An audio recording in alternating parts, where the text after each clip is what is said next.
Today, I was thrilled to speak with Sally Oulton. Sally is the owner of three amazing retail product businesses. First is Coastal Vintage Furniture and Decor, which is an online and bricks and mortar store in Noosaville, Australia. The second is Coastal Imports, which is Sally's wholesale business. And the third is sallyo.co, which is a sourcing tours business. And as Sally writes on her Instagram page, sourcing adventures to Bali and beyond for ladies that love interiors and good food. It was such a great chat. I hope you enjoy.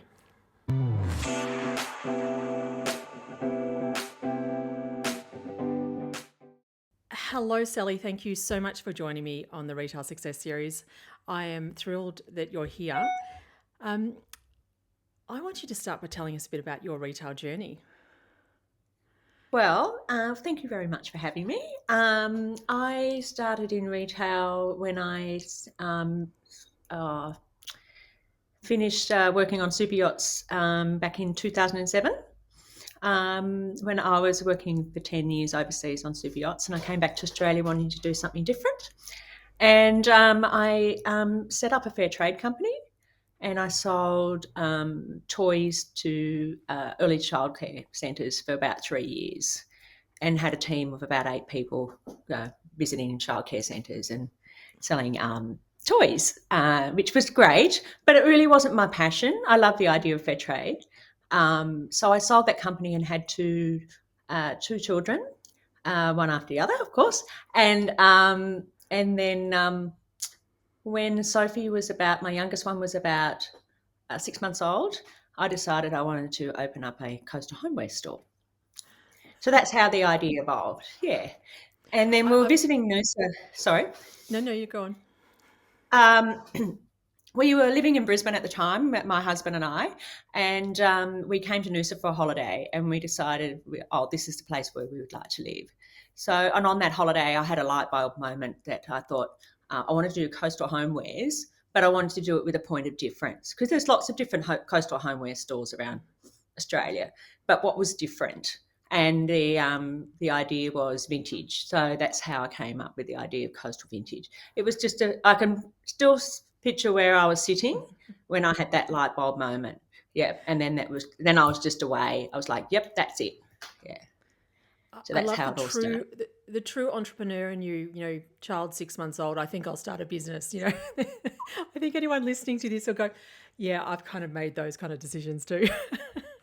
Look, I love being a mum, but I wanted something else, other than being full-time looking after children. I just wanted that extra little thing. And when I started my business, it wasn't full steam ahead. It was just a couple of days a week. I could do it from home for a couple of hours just to give me that mental stimulation that I was craving. Yeah. And then after 18 months of doing 2 days a week, it just grew from there and slowly evolved. I set up the website. I just took my time and just figuring out what worked and what didn't work. So, and that was the beauty of it. And then the other days I spent with my children, because it all goes so quickly, as you know. I have the same story as you. I was exactly the same, needing that mental stimulation as well. And it's good to be able to do both. We're very privileged to be able to do both. Yeah, definitely. Yeah. And a very supportive husband as well, who was on board as well with me right from the beginning, helped me go sourcing and finding things. And, that was something we did together. It's always a lot of fun. Yeah.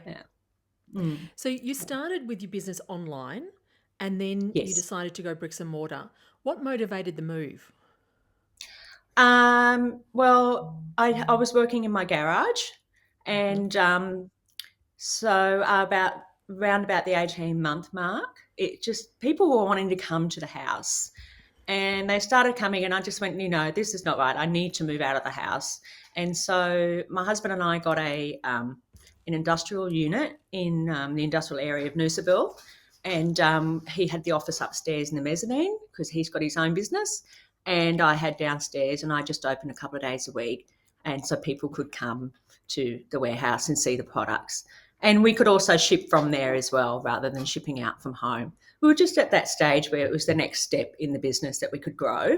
I mean, I started the business with just $4,000 and that was it. And I just put everything I made back into the business over 2 years because I was in a fortunate position where, um, you know, I was living, I had a husband that was supportive and that we could do that financially. So, yeah, I didn't, yeah, it was just my time.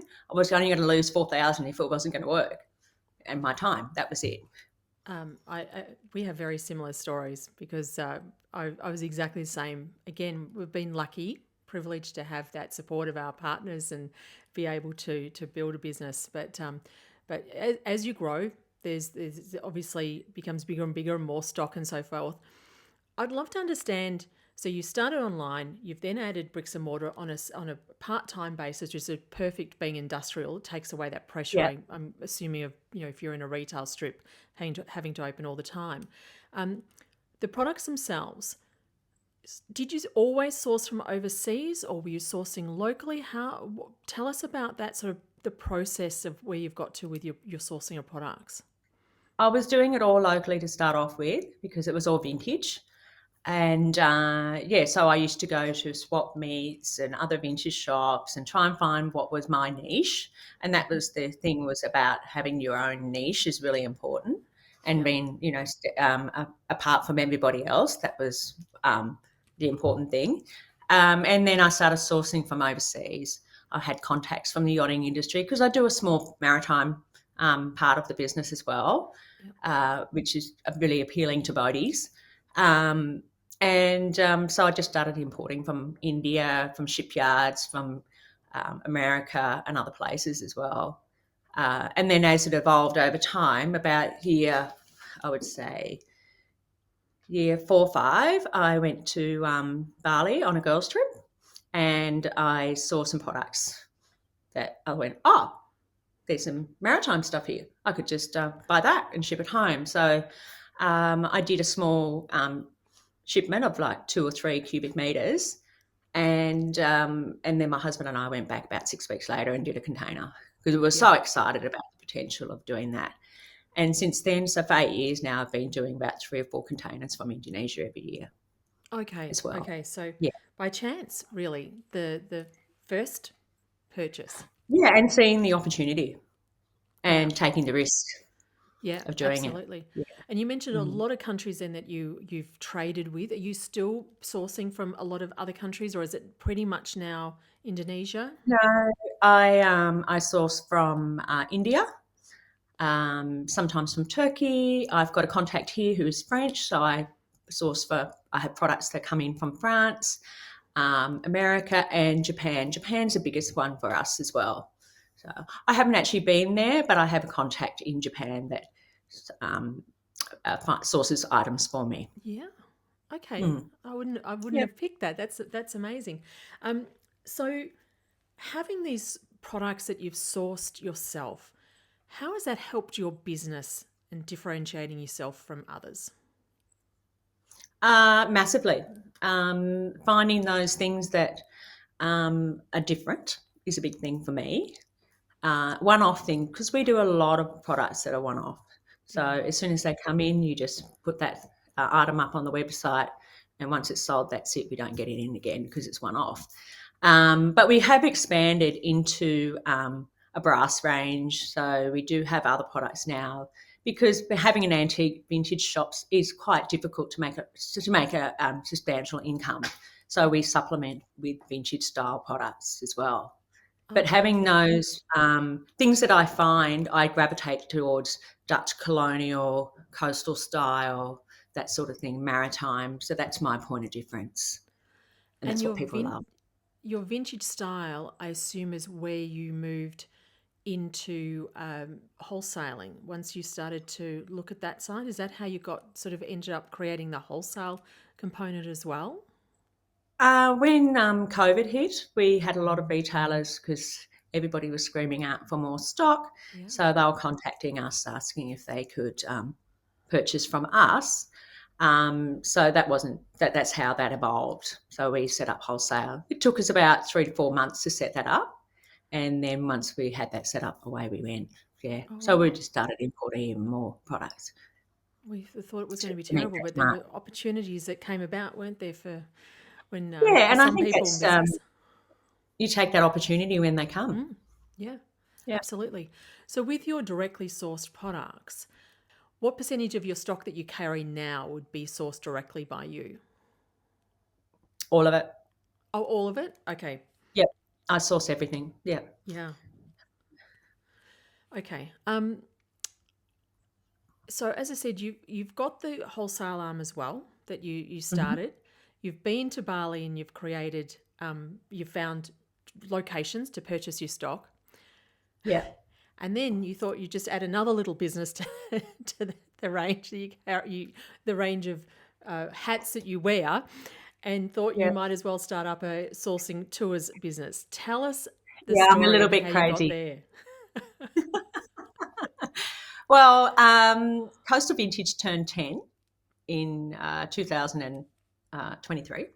Yeah. And I said to all my staff, would you like to come to Bali for and celebrate our 10th birthday?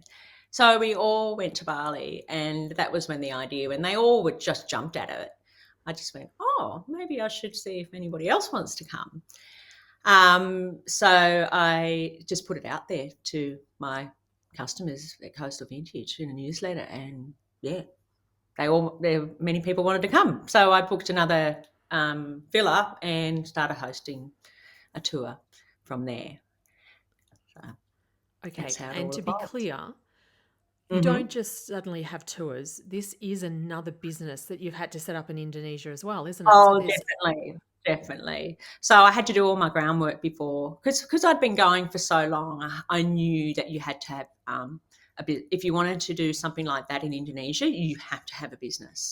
So I went to a lawyer, and got a proper company set up in Indonesia, and also have a working visa as well. I had to go through all those processes to be able to actually conduct a tour. So once I'd taken my group to my staff to Bali, then I had the business all set up so yeah, that could host other people. You can't just go to Indonesia and host a tour legally, yes, otherwise you'll get deported.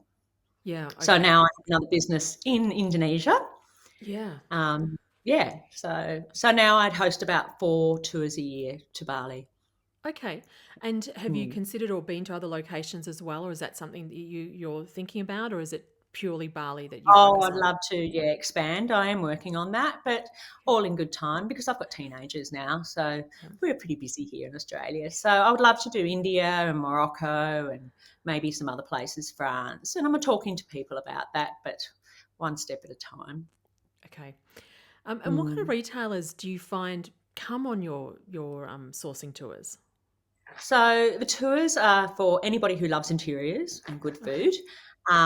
So I get from the home owners to I've had um, no, not just from Australia. They come from New Zealand. I've had a lady from Dubai. So retailers, they can be in fashion. I've had a lady who had a garden business. All sorts. They're just coming to see what opportunities there are for them, and then they go away and you know there's so many different products that you can source in Indonesia Yeah. that they can create their own market. Yeah. I think it's amazing because I feel that we often can see that there's benefit in exclusive product or see that, where other retailers have got their little niches covered, but it's like, where do I start? And Yes. having something like this gives someone an opportunity to start. And as you say, they might just be a homeowner to begin with. It may spark something in them to create a business if they wish to, or to just keep it for, their own personal, friends and themselves or whatever it might be. But I think it's an amazing opportunity you're giving people because sourcing is hard when you first begin. I mean, I Yes, remember it going to my is. first trade fair in China. I just walked around going, I don't know what I'm doing. Where do you And left. start? Yes, exactly. Exactly. So I, with the 8 years of experience of going there, 3 or 4 times a year, I've found some amazing places where you can source from and a variety of products. A lot of things come and go in Bali, of course. So there's always something new popping up as well. So that always keeps it very exciting for me. I'm off again on Thursday, and I know I've already got some ideas in my mind for the next sort of products that I want to bring in, and also creating as well. There's the opportunity to create products. I've been Yeah. creating products in Bali for many years as well, working with artisans there as well. Oh, that's Also, awesome. people who've been on the tours, actually, I've had a couple of ladies who have actually been sourcing in Bali for years, but they wanted to come on one of my tours to see where other opportunities are, which has been great too. And we're great. We try and catch up in Bali whenever whenever we can together. We try and plan it together. So they've got their own businesses, but we all go there and meet, and then we go and source, and then we meet up again, and sometimes a little bit of collaboration or sharing some ideas, because it can only benefit you. It's not about taking away from you. It's a bit of a blessing in sharing that knowledge that you have.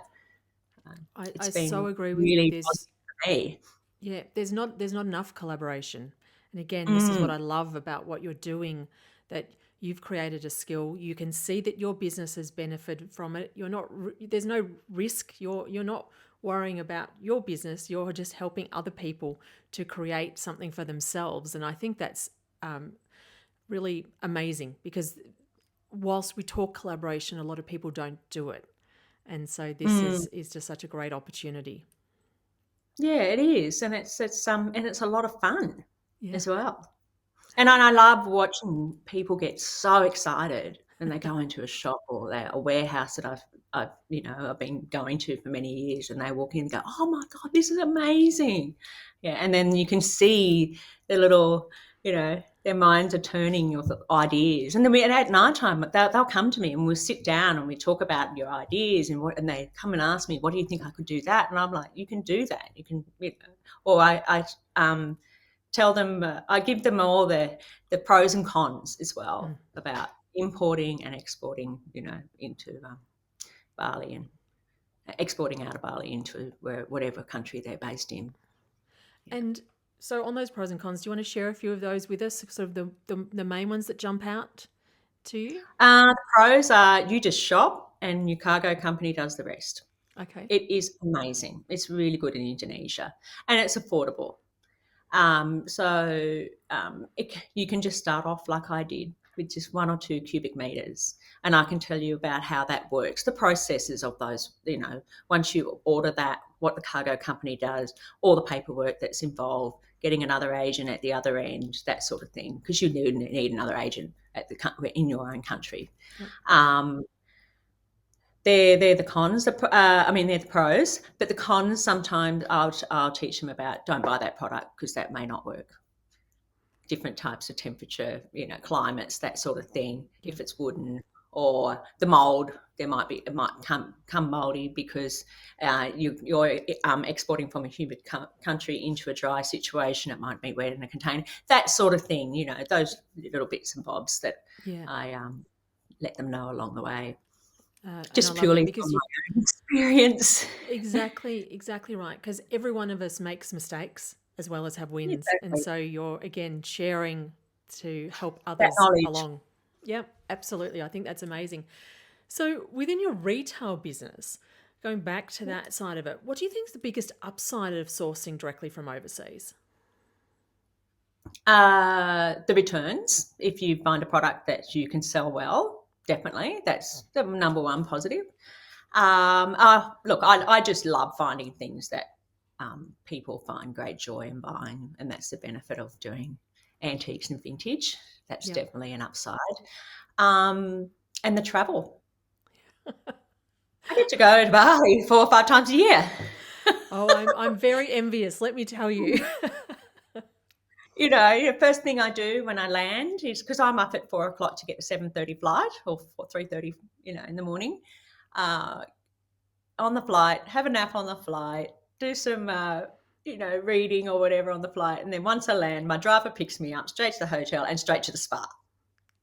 Have my massage, get my nails done, and I'm in bed. And the next day, I'm out. My driver picks me up at 8:30, and we're straight into the back streets sourcing for the container, and that's what I'll be doing on Friday. And Oh, I love doing that. Yeah. yeah, yeah. I must say, I used to regularly go to the Dallas Trade Fair for my business. So that was each year we'd go there, and I took my staff a number of times with me. But I made the mistake of getting off the plane and going straight to the trade fair. I think you've got a much better method of going to the spa first. Yeah, yeah, definitely. And you've got to do the spa a couple of times a week while you're there. Yeah. Oh gosh. Oh, I have to make this work for me. Um, okay, so Sally, also when I was looking at your website and your socials, and I've in the intro I've shared all the details, but I'm going to have, if you are listening to this podcast, make sure you check out the Retail Marketers on our socials, because I'll have links in there. Or if you're in the show notes, you'll see links to all of Sally's contact details and the different business sides there.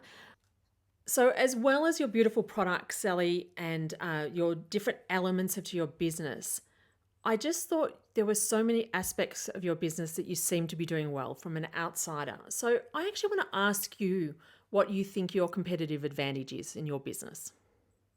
Being unique. Yeah. Having your own brand is really important, and having a point of difference. Yeah. And believing in your own brand as well. That's a big thing. Yeah.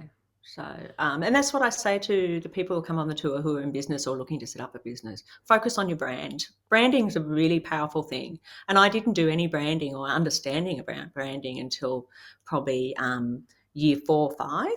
Mm-hmm. And I had a friend who that's what she did for a living, and she introduced me to that.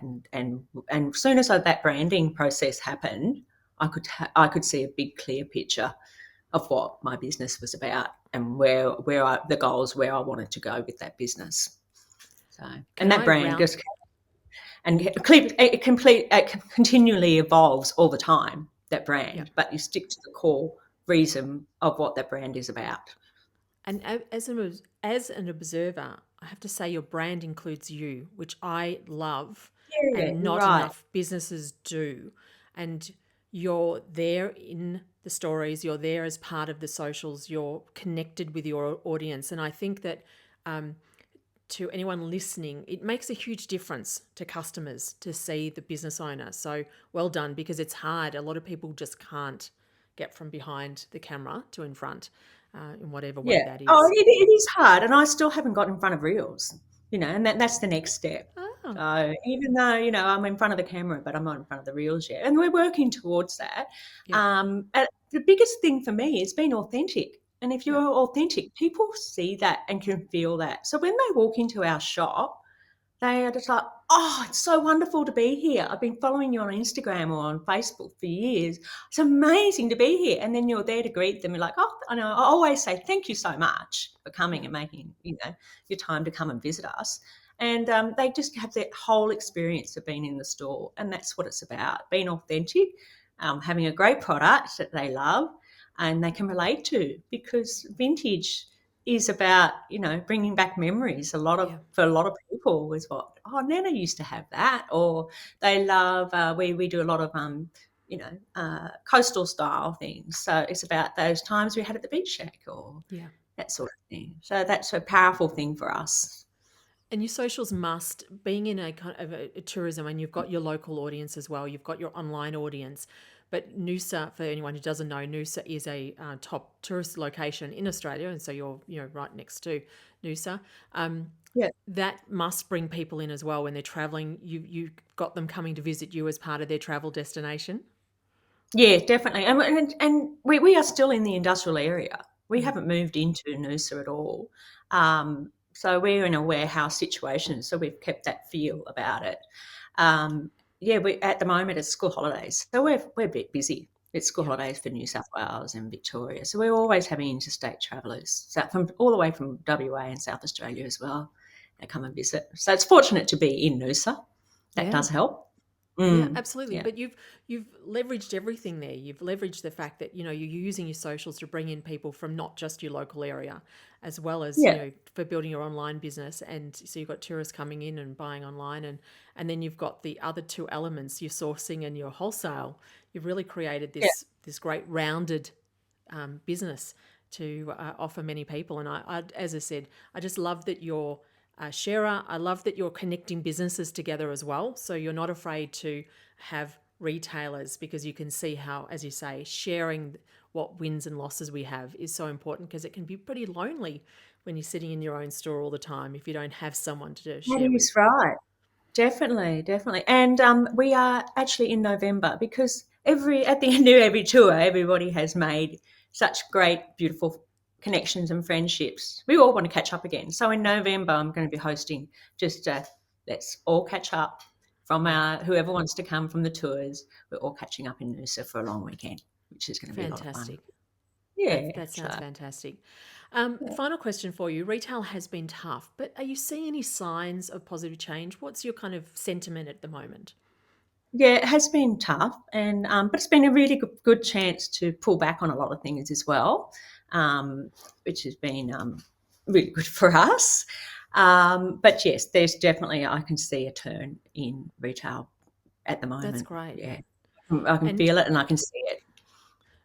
are you sensing it across both online and bricks and mortar, or more the bricks and mortar, or what's it your? No, both, and Okay. wholesale. Yeah, Yeah. Okay. Good. yeah. Suddenly those orders are starting to come back in again. As Okay. before. They've been a bit because the economy was slow. But I think they're definitely since after May, after that election, every election year, it just seems to retail just gets paused. I think Yeah. everything pauses. And I don't Yes. really understand because nothing happens. Nothing's implemented, nothing happens, but people just stop spending. As soon as that election was over, a week or two later, things started to pick up again. Oh, that's good. That's great to hear. Mhm. Well, Yeah. thank you, Sally, for sharing your vision and your business with us. I'm going to give just coastimports.com.au is the wholesale business. As I said, they're all going to be in the show notes. Just got to make sure I Oh, can see thank this. you. Coastalvintage.com.au is the retail business. And then Instagram, even if you're wanting an easy one to go on Instagram, sallyo.co, C-O, is Sally's sourcing page. And then there's links on there, I think, from memory, Yeah, Sally, they're to all all the linked other together. pages. Yep, Yep. yep. So you'll be able to find out all your information. But as I said, congratulations, because I think what you're doing is amazing. I love the look of your business. I can't wait to get up to Noosa myself.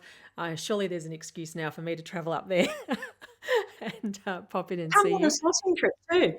Yeah, yeah, I know. I'll A lot of fun. definitely put that into the agenda for next year. See when you've got the next one. Mm.